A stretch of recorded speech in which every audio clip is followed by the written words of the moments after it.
While you should sharpen your blade 2 to 3 times a year, we also recommend that you change your blade once a season. A sharp mower blade saves fuel and creates a healthier lawn. Today, I'm going to show you how to change the blade on your riding mower. Depending on the model you have, instructions may vary slightly. It's always best to check your operator's manual for detailed instructions specific to your mower. First, turn your mower off and make sure the engine is cool. Remove the ignition key and disconnect the spark plug ignition wire. Then, engage the parking brake and make sure the PTO lever is disengaged. Next, put the deck height lever in its highest position and place a block of wood under the deck's edge for support. After, lower the deck to the wooden block and remove the cutting deck.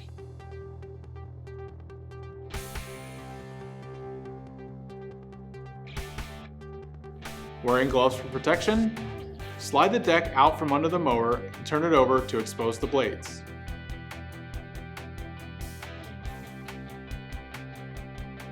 Use the Arnold blade removal tool to secure the blade. Remove the hardware that secures the blade to the spindle and remove the blade. Assemble the new blades on the deck spindle and tighten the hardware using a torque wrench to the proper torque specified in your operator's manual. Remove the Arnold blade removal tool and reattach the cutting deck on your mower. Finally, route the belt onto the engine pulley. Attach the belt keeper around the engine pulley by inserting the self-tapping screws and reconnect the spark plug ignition wire. Now you're ready to mow with a sharp blade for a crisp, clean cut. Be sure to subscribe to our channel for more helpful equipment tips from Troy-Bilt.